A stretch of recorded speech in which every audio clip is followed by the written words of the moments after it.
suite de ces rencontres panafricaines consacrées au dessin de presse. So now we are going to carry on with this second panel discussion. We are going to see how humor and images can deal with the current news for a continent which has undergone major upheavals. So we are going to hear reference in their countries. Alaa Satir from Sudan. Good afternoon. Nadia Chiari, Willis from Tunisia. Lassane Zohoré from Gbish in Côte d'Ivoire. Good afternoon. And finally, Godfrey Gado from Tanzania. From Kenya, sorry.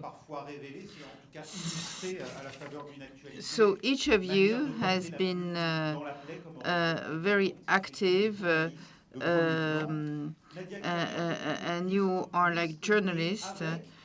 Nadia, we can say that the Jasmine Revolution was born in your country. When I started to publish my drawings on social networks as early as January 2011, after a speech from the president promising freedom of speech, I thought that I should start posting my cartoons on Facebook, and then, it went out of control.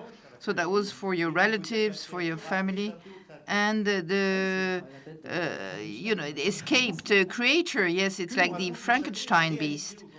So what is the current situation in Tunisia? Could you please comment those illustrations, because that's the best way to understand the meaning. Those pictures were taken at the beginning of 2011 when Ben Ali escaped Tunisia with his family and his family-in-law. They left their palaces, their houses, their huge villas that were looted by the population. But they were also visited by people because people were curious. They wanted to see where the public spending was going to. And with a group of graphers that I was doing graphism with, we thought that the best place to convey a political message was those houses. So we invested those houses. We have redone the decoration. You are a teacher of plastic arts. At the time, you thought you were like an activist in this movement?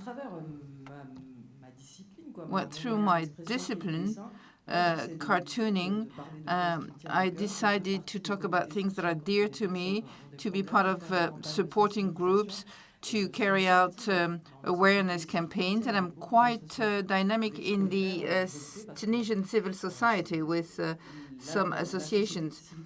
This Tunisian civil society is doing the job of the government, so we're there to do that job.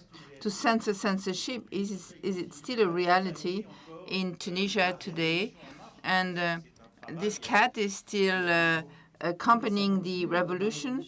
Yes, the revolution is still underway, in people's mind, because in reality, the Ben Ali system is still in place. Even if Ben Ali has left, the system is still in place and is being used by other people. And they are repressing freedom with violent police and corrupt one, and an administration which is quite cumbersome, and sometimes they are racketing people. So it's quite complicated. Freedom of speech is there. It might be the only achievements of that revolution, but it is being limited by laws. In the new constitution, you cannot talk about religion, armed forces, the police. There are many things that you cannot attack. And there are laws from the Ben Ali time that were there to silence the opposition, like today, against, you cannot go against the good habits, and you will be sentenced to 1 year to prison for smoking cannabis. in Tunisia. And there are two bloggers, one of them that did mount something against the current president. He's going to be sentenced by a military court. And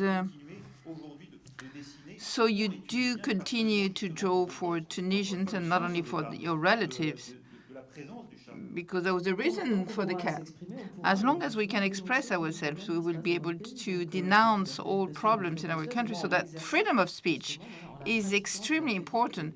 And by practicing it, you know, I make it survive. And not only the press illustrators are the guarantee, but everybody should use it.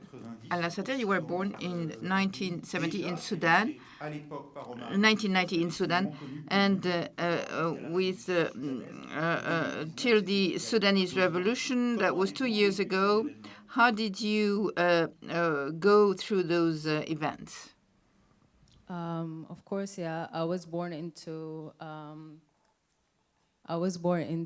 the previous regime, so this is the only thing that we knew. This is the only thing we were familiar with. And to some extent, of course, growing up in these type of conditions, never experiencing any other government, you start to normalize certain things. You start to feel like this is something that's gonna be inevitable, that's gonna be lasting forever. That's why the previous revolution, until, like, even though when we were protesting and going out every day and we were in the middle of it, still the idea of getting rid of that regime, that we became part of our reality, that's the older reality we knew, felt like it was very far-fetched. So yeah, that's how it felt like. Vous étiez au milieu de ce mouvement, dites-vous. You were in the middle of this struggle, and at the same time, it's the only thing that you had ever knew. How do you explain this sort of discrepancy? Comment vous expliquez cet écart entre le fait de n'avoir jamais rien connu d'autre et en même temps ce besoin vital? How can you explain that discrepancy between the fact that you had never known anything else, but you wanted to be part of that movement? And we're going to see it with your cartoons. Maybe the fact that we don't know anything but that government is a good reason why you want to get rid of it. It's not normal for someone who's lived 30 years in a country not to have experienced leaders come and go. You see it, and you see every time that it gets more and more exploitative, that it's they use things that are sacred for our society, for example, like religion and other things, to exploit these very sacred terms to their benefit. And it just makes it, I think that what you feel is just it makes it easier it makes it harder for you to imagine a different reality, and we're still trying to imagine a different reality because we are figuring it out as we go. Like the current transitional government comes with its advantages and like negatives and positives, but at the same time we are just trying not to find ourselves in the same loop of being under another dictatorship that will last always for years, also for years. So it's kind of taught us and taught everyone who was fighting against the previous regime that you have to be critical of the things that you see right away. You have to stand against anything that violates your freedom and your right to live and exist freely in your own country. And this is a new freedom that we're still practicing, and we hope that we get to a point where it is the vision that we had from the beginning. But we're still of course it's a work in progress, and we're still seeing how it goes. You felt that drawings and cartoons were the natural way for you to express your feelings and your objectives. How do you react to the fact that it resonates with so many people in your country? Comment expliquez-vous le fait que ce qui vous a semblé, vous, naturel, le fait de dessiner et trouver une telle résonance, un tel écho auprès des Soudanais, en fait, des habitants de votre pays? Yeah, I am an artist, and I'm someone who's been creative almost my whole life. So, and that's how I express myself. I'm not amazing with words or any other means of expression. So cartoons and drawings was the way for me to express how I feel about things that I didn't agree with in my own society or in the government or whatever. It was a coping mechanism. It was a way to blow some steam. And during the revolution, it was seriously the only thing that we thought about. It's what's going to happen, when is the protest, going out for a protest. That's all it took over our life for an entire year. It didn't make sense to draw about anything else. It didn't make sense even to be in the headspace to think about anything else. So it also makes sense that it will reflect in my work. And I saw things that out in the street that I wanted to reflect in my work, especially like the women movement and everything that was happening with it. And the people who it resonates with are people who are living these events with me. So it also makes sense that they saw themselves reflected in these kind of drawings. Yeah. Nowadays, as Sudan is heading towards a civilian power, hopefully. How do you see your role? Do you see yourself as a role model, as a militant, as a journalist? À mesure que le Soudan avance vers un pouvoir civil, c'est le sens de ce pouvoir de transition aujourd'hui, comment percevez-vous votre rôle auprès de la jeune How do you see the role you're playing with the young generation of Sudanese people? I see myself as an artist who uses her work as a way to express my reality, and my reality is being Sudanese, living in Sudan for most of my life. So I'm gonna keep using that tool. That's a tool my tool of self-expression, and that's how I try to figure out myself and how to figure out the situation that I'm in. I don't know if I see myself particularly as a role model or something like that, but I put work out there, and it resonates with few people who live almost the same reality that I live in. And if that resonates with them and that makes them feel a certain way or advocates them towards certain causes, then yeah, that's great. Do you feel that you carry some weight in a sense that the revolution will eventually succeed? Do you feel that you have an impact on the events as they unfold? Est-ce que vous avez le sentiment de peser sur le cheminement de cette révolution, vous en tant qu'artiste reconnu? To an extent, because I am a citizen at the end of the day, and for this revolution to succeed or to reach where we want it to reach, it's of course my responsibility and responsibility of every Sudanese person who lives either in Sudan or outside of Sudan. So there is a sense of responsibility in that sense, yeah. And you have your own goal or fight, so to speak, is gender equality. Yes. L'égalité homme-femme, c'est véritablement votre cheval de bataille. Yeah, I think the situation in Sudan for women is something that's unfortunately gets worse with time, and it's something that because it's always been pushed to the side, and that's why most of my drawings during the revolution was kind of to make shed light on what women are doing to better their lives living in Sudan. Because whenever we talk about women's rights, even in the middle of the revolution, even when we are out there chanting freedom, justice, and freedom and equality, it's still when we talk about women equality, people tend to say like, that's not the time to talk about it. Let's talk about more important things. And it's not, if they go hand in hand, we're not going out there just to dismantle a regime of dictatorship that put women always at a disadvantage. We're also talking about a social order that always put women at a disadvantage as well. For women, even going out there in the streets to protest was a battle because they're dealing with a system at home that refuses for them to be out there in the street chanting with men. And to see that the Sudanese revolution was led by women and at the forefront were women, that's not just, that's a big image. That's not something just to take lightly. That means that they have more reasons to go out there because they're dealing with so many systems at once. And so we're not just talking about one government that's gonna go away and suddenly it's gonna be all good for us.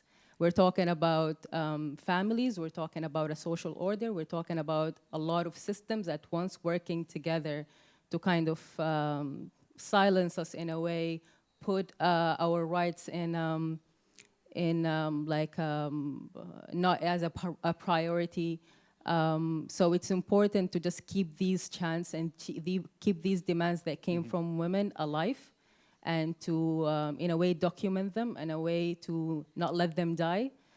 Because even if another government came along, even if we reach the civilian government, that doesn't mean that the women's revolution is over. It's going to keep going. Yeah. And there is no such thing as wrong timing for gender equality. And definitely not. Yeah. Zohoré, vous, on peut dire que vous n'avez pas choisi la facilité. Zohoré, you did not go for easy things. You launched Beach in 1999. What does Bish mean? It's a specific sound. Yes, it's a specific sound. In fact, there was a discussion before we launched the newspaper. When we were students, we had a teacher telling us that the press illustration did not exist in Côte d'Ivoire, and comics did not exist. And so if we wanted it, we had to use our own phrases, but we had learned Tintin and Little Rock. So when we decided to launch Beach, we looked for the equivalent of PAF here in... PAF is like you slap the sound of slapping somebody in the face. No, but we say bish. So that's the reason why we chose this. So 1999, that's when Henri Conan Bélier was toppled by General Gay. Then there were 2 decades of crisis. The country was divided. How did you find your place as a press cartoonist? When Henri Conan Bélier was in power in 1999, before the military coup, we had serious problems.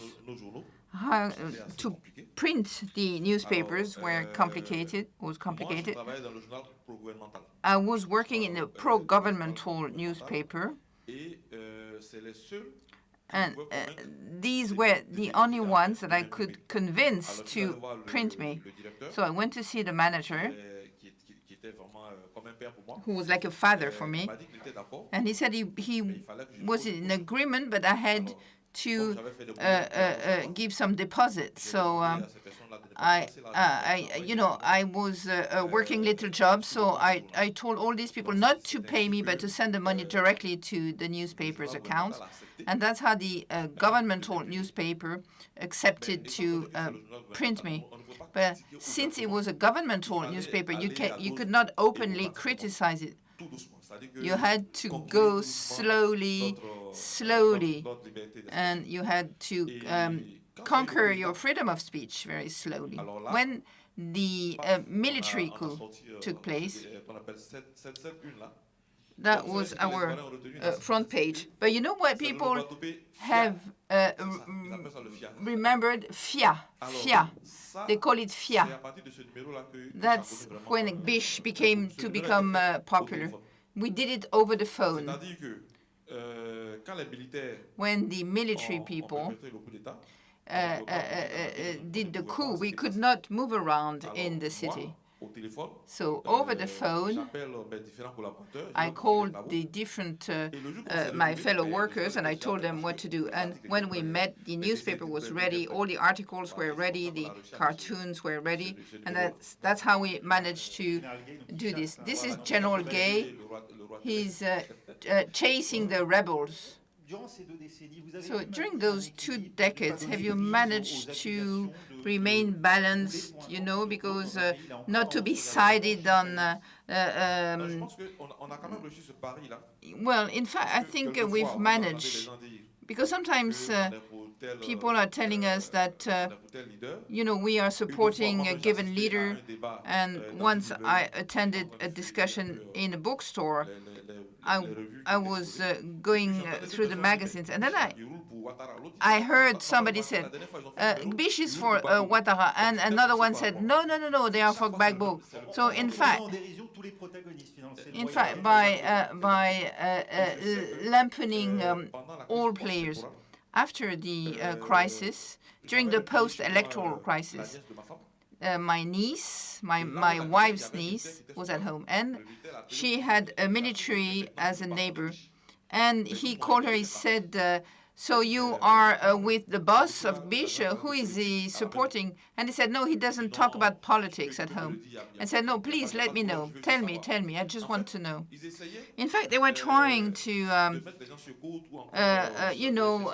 listen to people or trying to find out who people were supporting, but she didn't say anything. So today, with the recent presidential election, the third mandate, 2 prime ministers who died, and Guillaume Soro, who was convicted last week. Is it a very fertile ground for cartoonists? Very fertile, very fertile. Well, and the happiness of some people make other people unhappy and vice versa. If there are no events, we lose our job. So, in fact, we accept that situation. Gado, you were born in Tanzania, but it is in Kenya that you became popular with press illustrations. You look at the international news, but you don't hesitate to draw the national scene, like the president and his problems with international justice. Could you please tell us what were the consequences for you? Yeah. First of all, I must say also I was a beneficiary of the changes that happened in '92 when the Kenya constitution was changed, and which allowed multi-party system in Kenya, and the press became much bolder, and it's a time when I started working in Kenya, and so there was the so-called wind of change, in which the press became bolder, and I was lucky enough to start working with the Daily Nation, which is fairly, even today, probably the largest newspaper in East and Central Africa, and so and it commands a lot of respect and power, and so I was able to publish a lot of drawings slowly because there was a lot of agitation for press freedom and the other liberties. And so in the sense, I rode the wave. And that carried on up to, one can say up to 2002 when Kenya got the new constitution.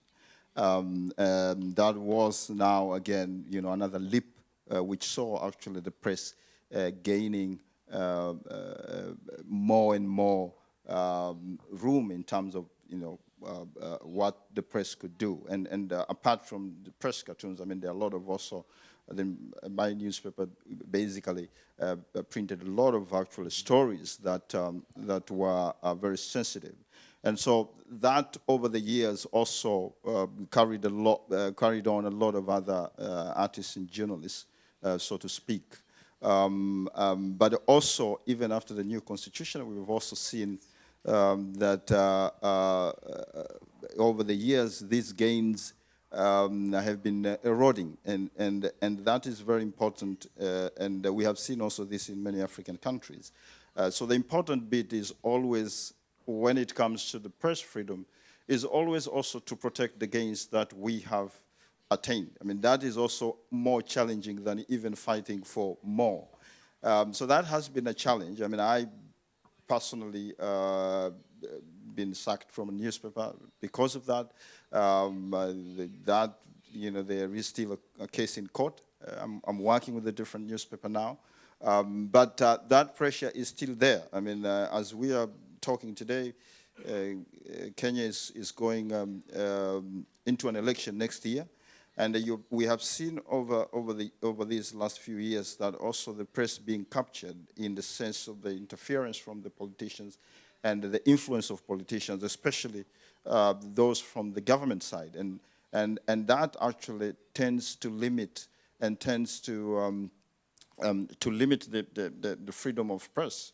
I think today my worry, again, as I said, is protecting these gains that over the years people have fought so much to attain, and people have died because of these gains. Generally speaking, with if you are to look at the East African region, which most of the time I also represent, I come from Tanzania, but I work in Kenya, and I do a lot of drawings about the region. Kenya has always been, the press there has been ahead in terms of press freedom. But as I mentioned, we have seen that also being eroded, in one way or the other, especially with the government in power. With the coming of the internet, we have seen, of course, that opening up.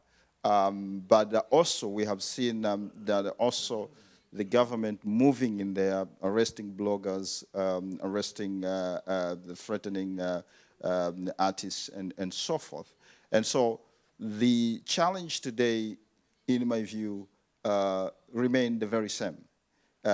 In fact, probably more difficult in the sense that, protecting these gains that we have had over the years has becoming more difficult than before. On numerous occasions, you've depicted President Kenyatta, who was summoned by the International Criminal Court as a prisoner, and this has led, as you said, the Daily Nation to end your contract. How did you react to the fact that you became the subject of news itself? Because there has been, around the world, a movement of solidarity behind yourself. Many news factories rallied behind you. That was the case here in France, of Le Monde or Cartooning for Peace, for instance. Comment avez-vous réagi au fait de devenir vous-même, finalement, un sujet d'actualité? So you're becoming at the center of current events. The fact that you have been kicked out of Daily Nation newspaper because you have represented the Kenyan president as a prisoner because he was, at the time, invited to go to lie the International Court in The Hague, post the... I was also, again, very privileged because I did manage, because I belonged to Cartoonists for Peace, and I had already been working for this newspaper, a prominent newspaper, for some time. It was easy for me. I got fairly, my case was highlighted across in many prominent newspapers across the world, and that was a very good thing. It was a culmination of things, and so what happened was, before, the current administration, at the time when I started drawing the president and his deputy with the ball and chain, it was when they were campaigning to become president and deputy president. And so it was, I suppose, when they won the election, it was inevitable that probably I was going to be a target. But I must also add that it was also not me alone. I mean, there were quite a number of other journalists who suffered and more viciously probably. They were sacked from their newspapers, they were intimidated, and of course some were coerced into working with the governments, and things like that. So the situation was much more intense when they came to power, and it made probably my job difficult. And the governments, especially in Africa, they have also a very interesting way of actually getting at newspapers. I mean, I suppose that happens also in many countries across the world. They can threaten the newspaper with advertising deals, and so that is easy because in many African countries, government is still the biggest advertiser with even private newspapers, and so they've used that tool to gain leverage over the newspapers. And so journalists and media practitioners like myself found themselves in the sharp end of the stick, and I was I was let go. My contract was basically, it was agreed that I would take a sabbatical for 1 year and then, return to the newspaper, but that was not to be. And as I mentioned, I think that's still the case today. But also following up to that is that that also made the press,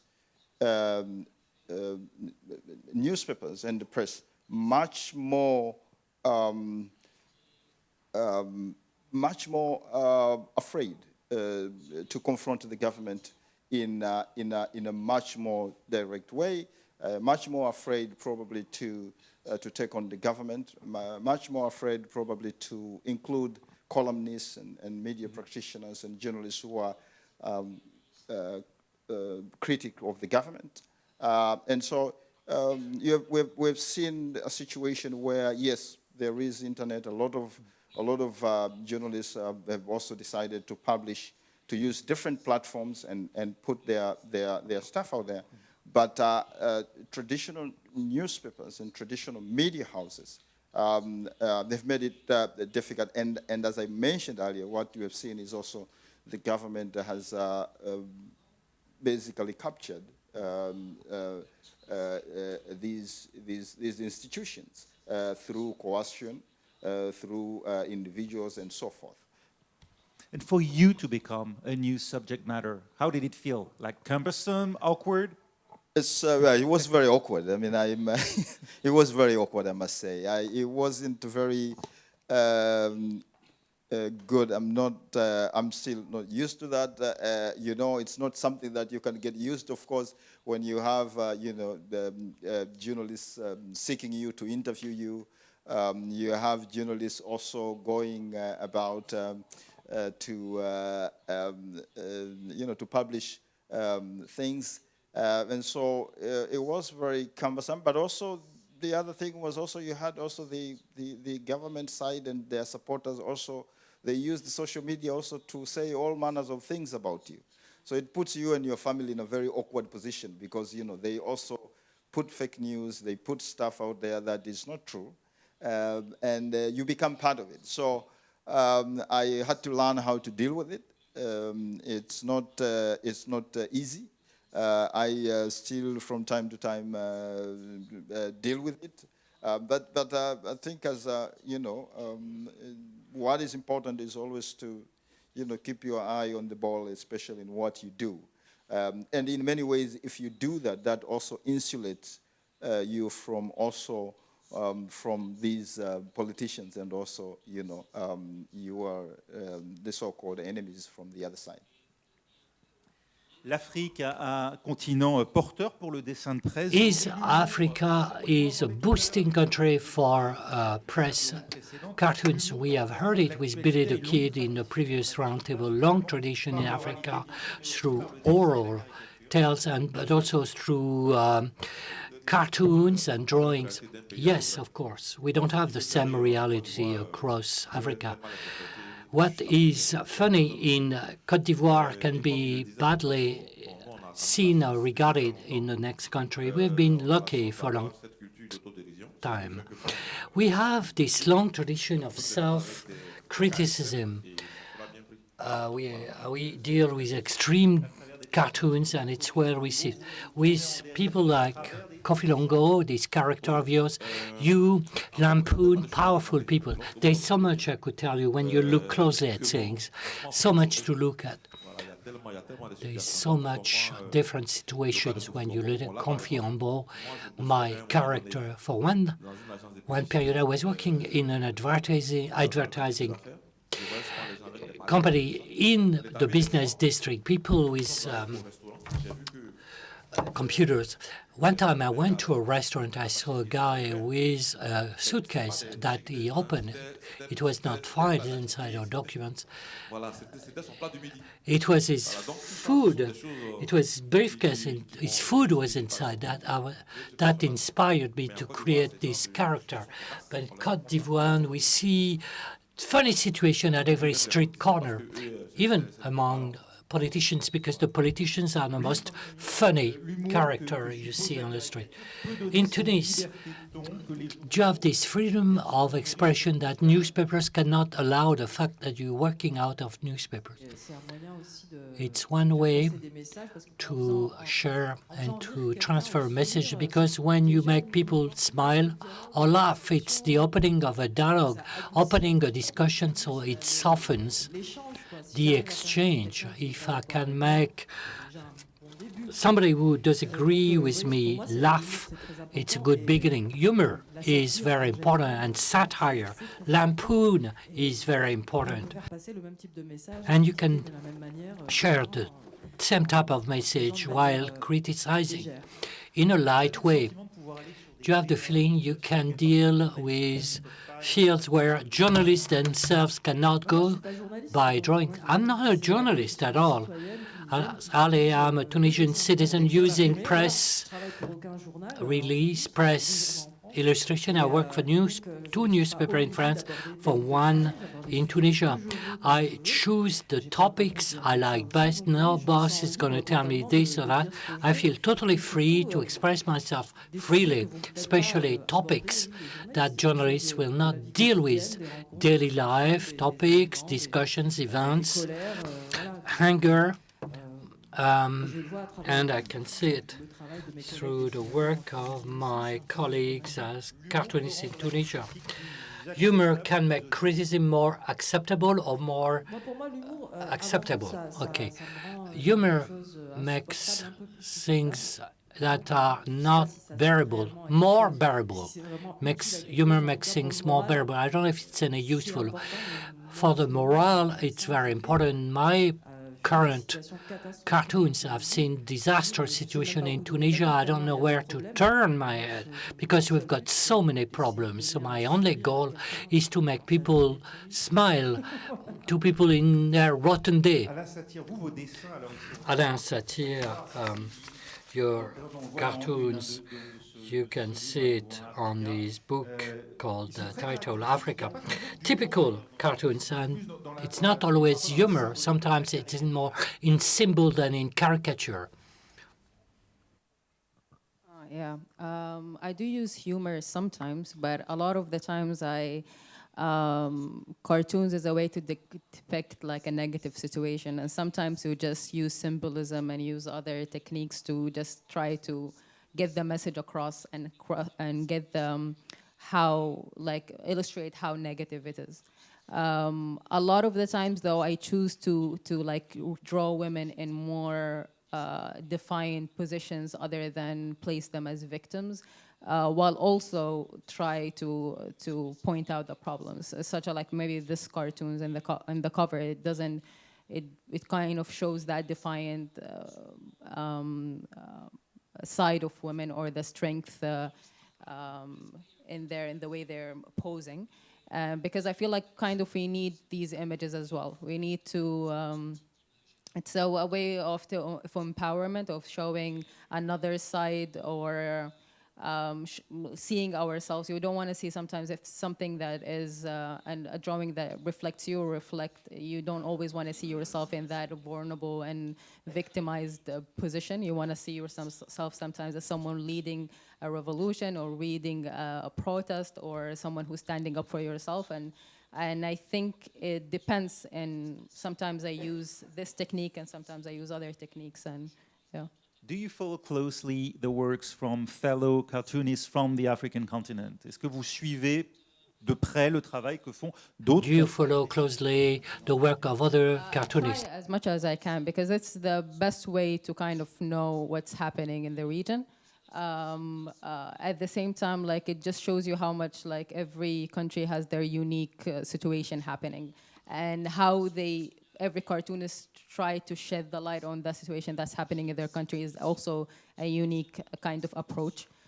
So it's always interesting to see what's happening in the region through the eyes of cartoonists who work there. Each cartoonist has his or her own approach. However, would you say that there's a common not a common sense, but a common way to approach things? Or would you say that African cartoonists have a different view on the world than what we see from Westerners, for instance, or Asian cartoonists? I don't think there is like one common way to draw a cartoon or to go about and explain a situation by a cartoon. I feel like every cartoonist have their unique vision. They have their own influences, and at the end of the day, we are artists, so you express yourself the way you see fit and the way you are, and there are other influences that's gonna affect me different than they're gonna affect other cartoonists. So I think no, it's not fair to put us all in and like we follow one school or one technique or something. I think it's a different situation for every one of us. Yeah. Gado, vous qui avez été victime Gado, d'une certaine manière de Gado, la you have censure been a victim of censorship yourself because you've been laid off from the newspaper where you're using that cartoon, say things, talk to the general public in Kenya where the press remains quite free in your country, where press cannot deal with today. Yeah, definitely. I mean, it's one of the things that press cartoons do is that they are always sensitive subjects, and in many societies, and Africa is no different. And so, one of the things that cartoons have been able to do over the years is to be able to speak about these sensitive subjects in a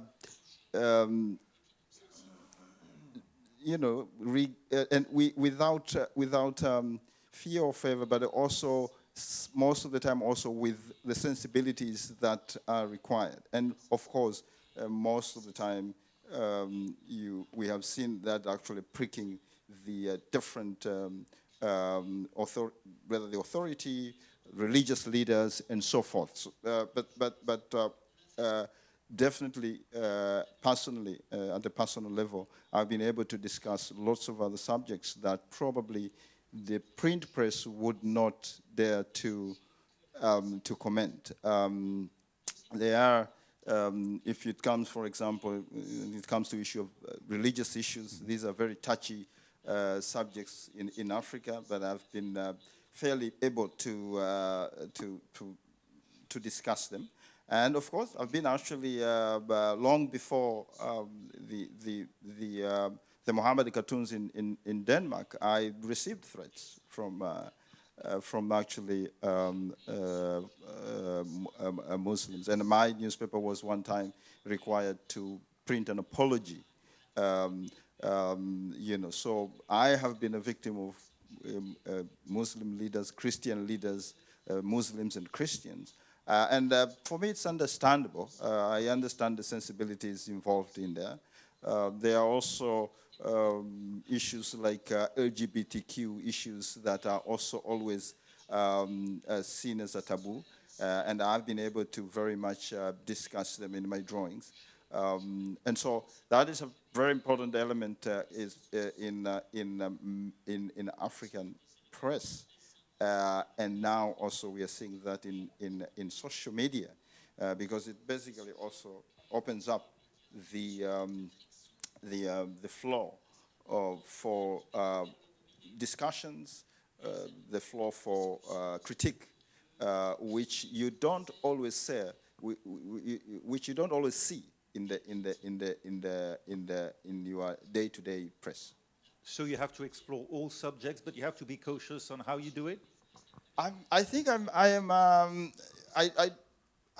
not cautious, but I like to say as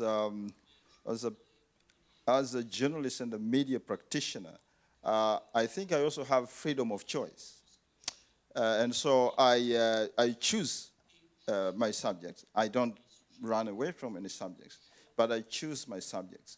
And I think it's also important to mention that a lot of times speaking truth to power comes with certain responsibility too. And so in the world that I come from, that is always, you are always reminded of that, because yes, it is a responsibility whether you like it or not, as a cartoonist, because you are the one who can speak certain subjects than anybody else. So that's a responsibility, whether you like it or not. You are the one who can say this. We cannot say it. You can say it. That is a responsibility. And so I think I don't censor myself, but I weigh what I put out there, and for right reasons. La responsabilité du dessinateur, Zohoré, quand on The responsibility of a cartoonist. When you draw in a country like Ivory Coast, when you have had so much political, physically, because there was a division of the country between North and South, in that case, you have to take into consideration the context. You should not excite or go too far. Sometimes you should remind people of their own responsibilities, but all in all, you have to avoid putting oil on the fire and going from bad to worse. When you feel some problems at the political or social level, we try to ease up the situation as much as we can. During the crisis in 2011, during the post-election crisis in 2011, for instance, we have tried to keep the drama to soften. Babo said he won, and Alaa said he also won. So we presented Côte d'Ivoire as a special phone, too cheap telephone. There was the Babo cell and Adocom cell, two candidates, two enemies. And then the population was finding funny and used, even recently when Babo returned to Côte d'Ivoire, at that time, we created a list of words, a vocabulary, because when he came out of the plane, when he deplaned, his ex-woman came to welcome him, and it created an incident. And we called it, we gave the title, can you hear me? We called it the title, Babo Levelas. It was used by several series. I don't know if you know the Brazilian Lavelas sitcom, and you find it everywhere in Côte d'Ivoire, in other newspapers. Everybody's using it today. And it is our strength. We always try to ease the situation, to soften the anger. Today, the comeback of Babo is under the water because of his divorce from his ex-wife.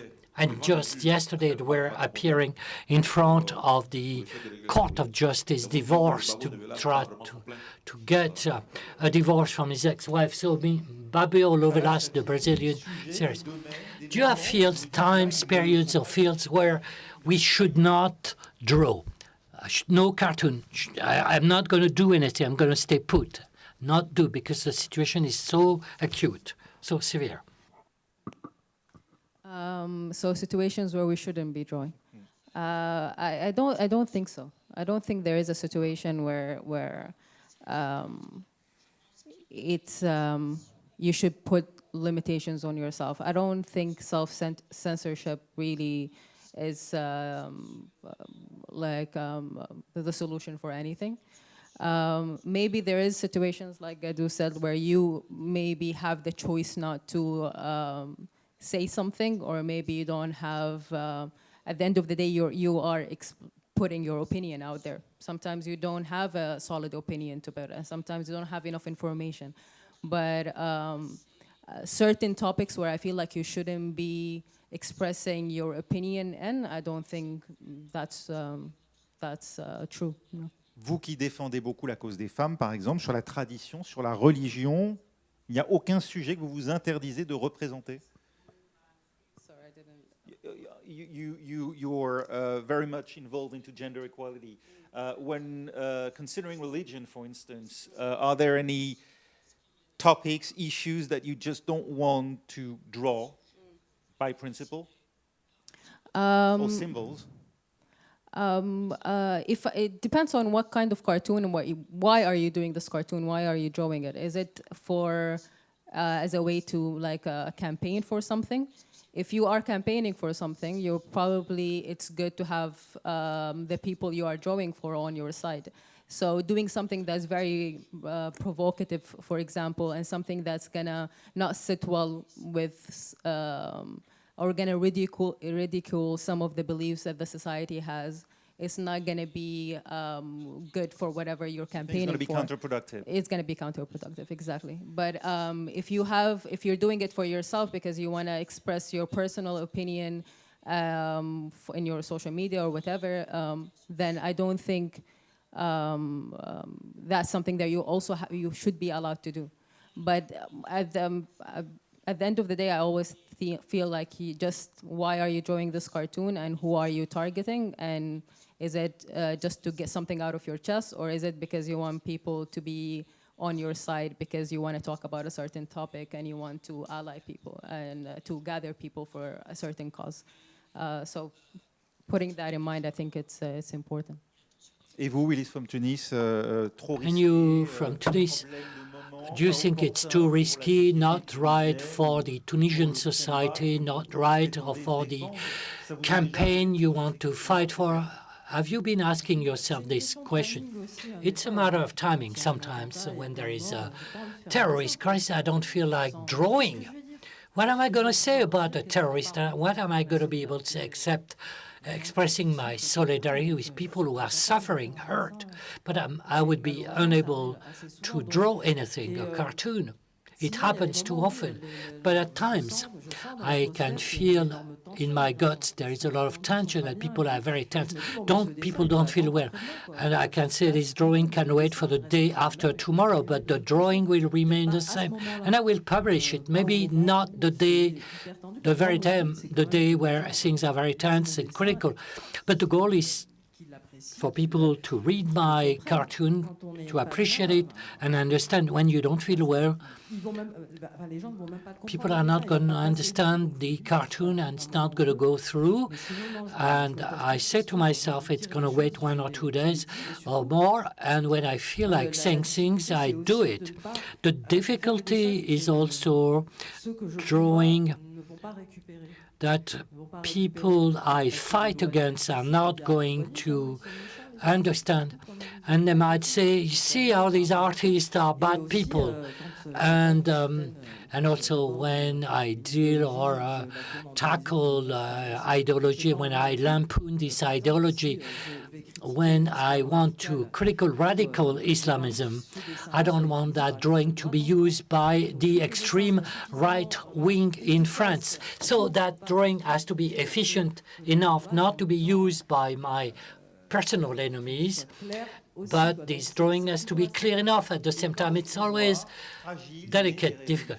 But the fragile power in the region, especially the Arab Spring, a lot of powers have emerged, especially Tunisia is an example of a power which has established democracy.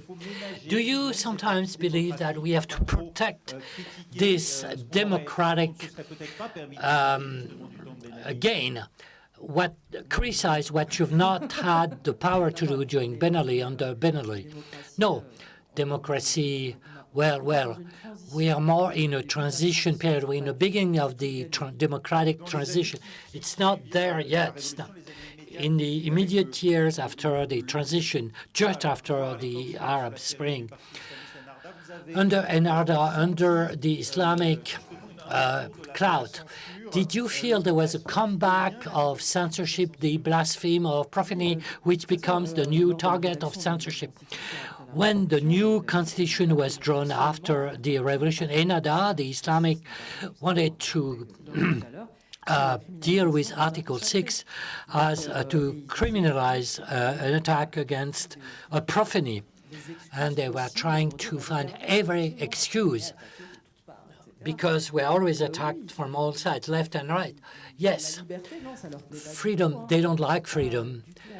The regime, they don't want us to be free. They have attacked us non-stop because they have non-stop attacked freedom intellectuals, women, especially women, artists, and it never stopped, and it's still true today. Gado, because of the society where you live, the topics that you don't think are adequate, such as the opposition between Kenyatta and Odinga, two ethnic, during the at the end of the 2000, at the end of 2010. And are you saying the cartoonist has some responsibility on these issues? Yes, I think we do, but it's also very important to acknowledge the fact that the nature of what we do is going to prick these sensibilities, and is going to ask questions, is going to interrogate, is going to cause commotion, is going to provoke thoughts and so forth. That's the nature of what we do, and even the most mild drawings sometimes are seen as sensitive. I think it will be unfortunate if we are to remove that from what we do, from the craft. Since time in antiquity, that must be preserved. That, you know, editorial cartoons are going, to some extent, they will make people laugh, they will provoke thoughts, and they might end up in one way or the other pricking people. I think for me that is very important. That is preserved. It's a reality of the editorial cartoons. They will cause. Of course, it's not always intentional, but the nature of the craft allows for that. So it's important for that to be protected. But having said that, yes, and again, you go back to what I said, that you know, for example, in many societies, and where, you know, even in Africa, we are seeing that, you know, there are certain topics that probably, you know, people are not able to discuss. People probably will look to cartoons to discuss these topics. People would look at cartoons to see what are they saying, because that's an outlet also to discuss these issues. And so that is also very important. And so, for example, the issue of you know, the issue of ethnicity, it's a very sensitive issue in many African countries. And cartoons, humor, and satire is able to discuss these things openly. And by using humor, people are able to interact and see the realities that are, you know, that is there. And so that in itself is such a quality with satire that should be protected by all means, because it's an outlet also for us to discuss these sensitive subjects. In Kenya, I mean, I've given an example of the ethnicity, which is always you know, Kenya is a very ethnicized society. You know, you have these ethnic you know, leaders, and sometimes you have even ethnic barons who basically they command a lot of support through their supporters through ethnicity. And so it is very important, for example, for humor to be able actually to point at that in a very humorous, direct, and to provoke thoughts, so that people should be able to look at it and say, you know, should we follow this leader because he comes from my ethnic group? Should we actually look, you know, at other leaders and so forth and so forth? So it allows actually quite for a lot of discussions, and sometimes that is always lost and it's not seen, but that's very, very important. And I think press editorial cartoons should be, in my view, and satire should be protected by all means. you've used cartoons and humor to as a critical way of the Chinese presence in Africa. Could you explain exactly what you mean to say by these cartoons? And do you understand that this could raise different reactions in other parts of the globe? Yes, so obviously China has been a big subject in Africa because of their involvement. And number one for me is that I've never been against the China-Africa cooperation. I think even coming from Tanzania, that is actually, China was a huge partner, you know, from the 60s to 70s to the 80s in Tanzania. I think the bigger, rather Africa is entitled to partner with China in many areas. And I think that has actually given Africa broader options, you know, so it can trade with China, it can trade with Europe, and that's good. What I have done in my drawing most of the time is to interrogate these partnerships. And so it's very important that actually these partnerships, just like, you know, we would question any other partnership, whether it's in Europe, whether it is with Russia, that's important. And so a lot of times I've received a lot of criticism from actually the Chinese embassy because of my drawings. I have actually gotten a lot of also some letters and people complaining. But I think it is also missing the point, because a lot of my drawings also have focused on actually asking African leaders and its institution about our dealings with China. So it is not about, a lot of times it's seen as anti-China, but it's actually, it is very much actually looking at these trade deals. So if you look, for example, at the trade deficit between China and Africa, it's very imbalanced, you know, whether it's export and import. And that is important that we question that. We cannot just actually have the deals that they are going that are going on. You cannot have if you are to look at, for example, the loans. You know, like if you look at what the Kenya government has, you know, it has been you know, and the country now is actually China is the largest loaner to Kenya. So it's important that actually a lot of time we should continue questioning these contracts, these Chinese loans. They must be transparent. We must make them more open. We should actually know, for example, what are the benefits that Africa is getting. We cannot just be sit there and say, oh, you know, and wait and say the Chinese actually are here to build us rail, or they are going to build these bridges and so forth. What is Africa getting in exchange and in a long term?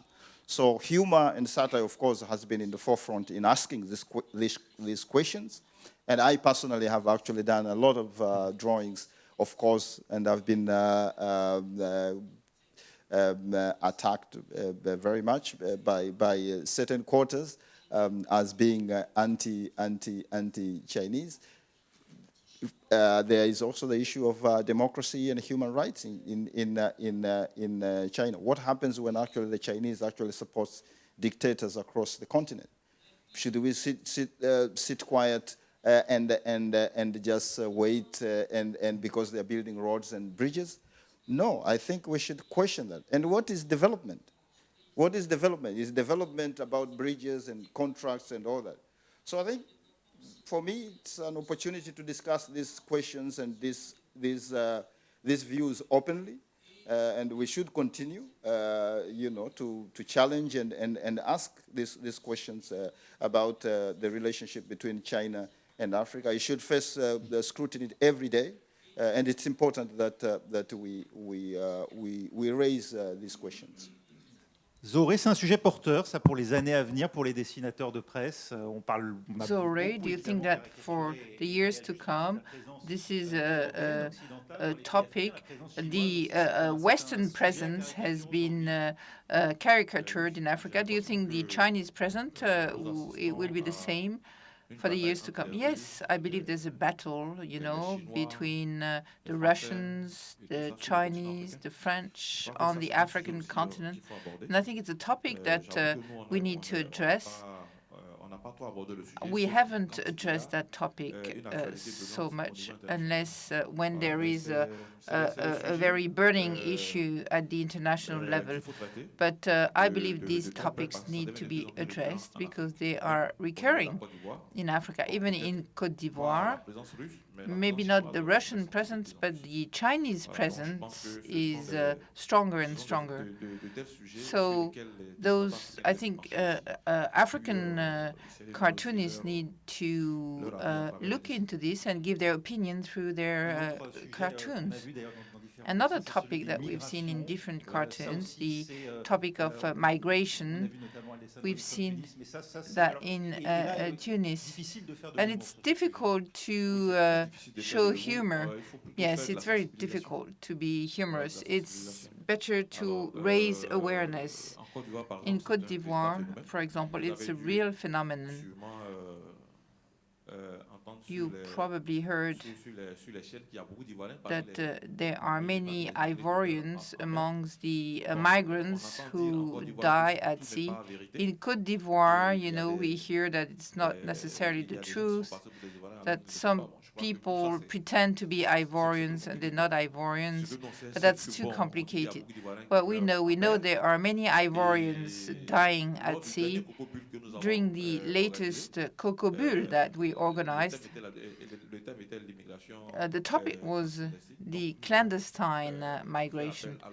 And we asked the International Maritime Organization, and also there are candidates for migration who came back to Côte d'Ivoire to testify. And so we're trying to raise some awareness rather than using humor. And so with cartooning for peace, we are working on this.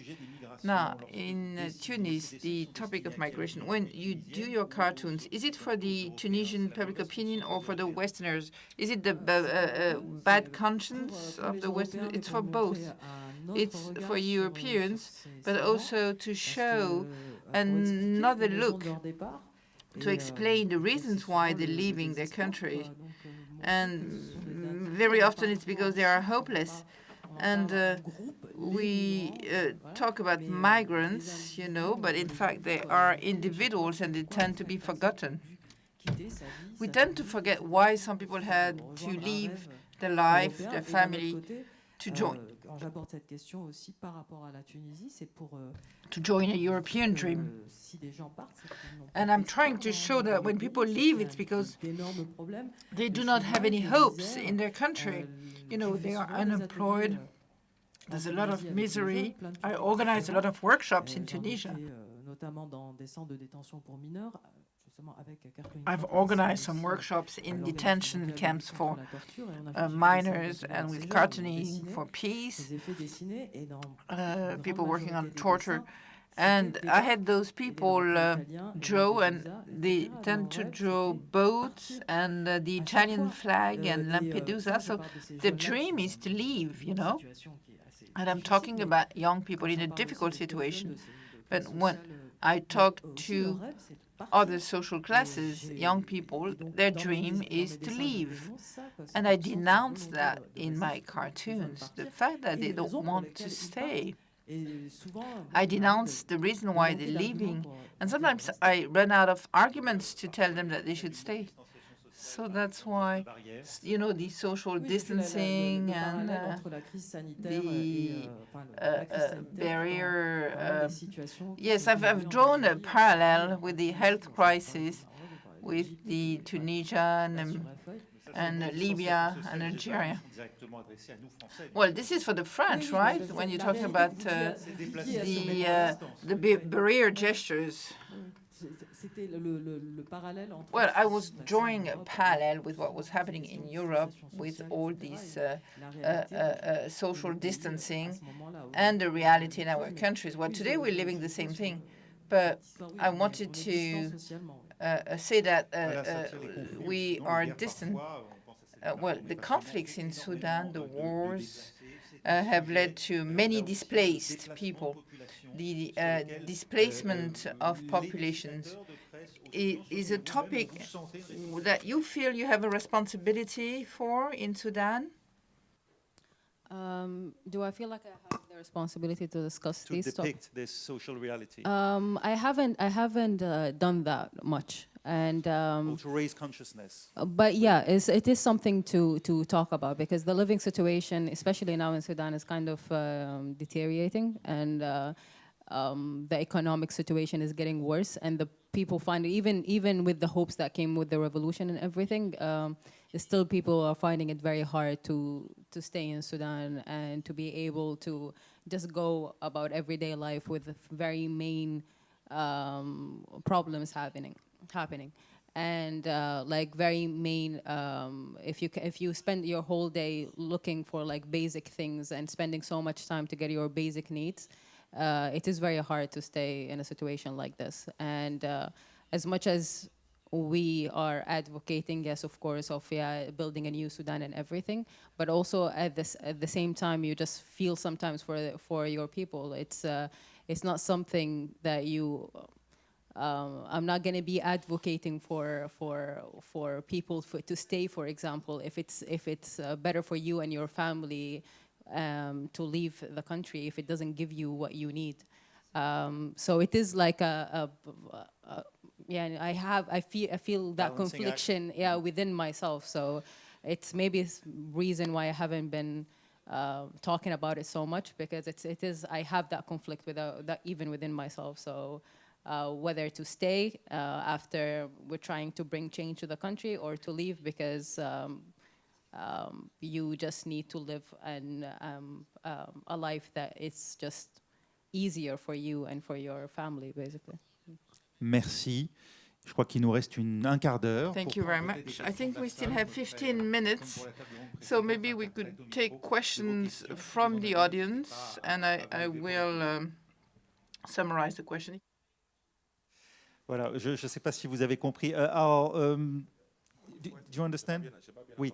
Alors, en fait, ce que disait So, donc, in Madame, fact, what the lady was saying, she heard you say several times that a good cartoonist should not take side, that a good cartoonist does not have any God. So should you be an anarchist to be a good cartoonist? Well, I think we all have our own personality. No, we're not going to have the same sensitivity on the same topic. There are things that I'm going to forbid myself from drawing, but Nadia will have no limits, and so on and so forth. Then, it is the people who are looking at the drawing that are going to consider whether it's a good cartoonist or not. But I think it depends on your own personality. It's like political parties. There are different obediences, Same thing for cartoonists. Clearly speaking, in our culture is going to influence the way we see things. Now, is a cartoonist held to impartiality, Gado? Yeah, I think it would be better. I think I'd like to chip into what Zohoré has said, and I agree with him. But also, it's important to understand that there is a difference on taking a position and supporting a side. So I don't support any political sides, but I take positions on issues, and that is I don't shy away or not. That's a fact. There are issues that I take a position. Sometimes those positions align with certain politicians and certain political parties. So issues like human rights, issues like democratic rights and freedom of press, those I take strong positions, and including local positions or economic or social issues. And even when it pits you against certain political leaders. Yes. It's very important that it pits you with certain political. It's very important. That is. But yes, it's good, if you actually don't take sides, because that might be a little bit difficult. And political parties are political parties. and they fall under certain ideologies and all that. And so that is also challenging. Now, in continents or countries like United States, you have cartoonists that are support the right, and you have cartoonists that support the left. And it's a very common tradition. And I find it problematic at times, but I would like to insist that it's important that to take position on issues. Your drawings should be on issues as opposed to political parties. Nadia Chiari, ni Dieu ni maître ou bien à gauche toute? Comment est-ce qu'on se positionne? Nadia Chiari, neither God nor any master. Well, for me, the enemy is the power. So the topic of my drawings will be to draw against the power. I've never been in favor of any political party, and I will never do. So you don't want to serve political parties. You want to take some distance, and you want to criticize and to challenge the order, and you don't want to do the propaganda for any political party. That's not our role. You told me before we had the discussion over lunchtime, and you said we need to pinpoint the failures of a democratic government, even if it's a weak one. That's our role. Yeah, I think like Nadia said, the role of a cartoon sometimes is to push limits, and it's to question authority. And if you are fully supporting one political party or something, it's really hard to make that role, and it's really hard to make that to get because you're always going to be biased. You're always going to be your drawings will be just in favor of someone just because you are from the outside supporting that party. So it's really good to for a cartoonist to always also be commenting on certain issues, and it's always good to raise concerns and to make people think. It's a way to just push boundaries and criticize authority. And if you have a certain path that you're going, it's hard to make that question. It's kind of, yeah. Thank you. Une autre question de la salle? Another question? Je ne sais pas si tout le monde a... Enfin oui, je crois que tout le monde a entendu. Allez-y, je vous laisse répondre. Je ne sais pas si je suis impartial. J'essaie de... I don't know whether I am unbiased or not. I don't think I am unbiased. C'est vraiment en tant que... Par exemple, même si un politicien, But let's say, even if a politician, man or woman that I find interesting, is being accused of bribery or conflict of interest, I will criticize the person, even if the person is on my side. So I try to remain neutral in that sense.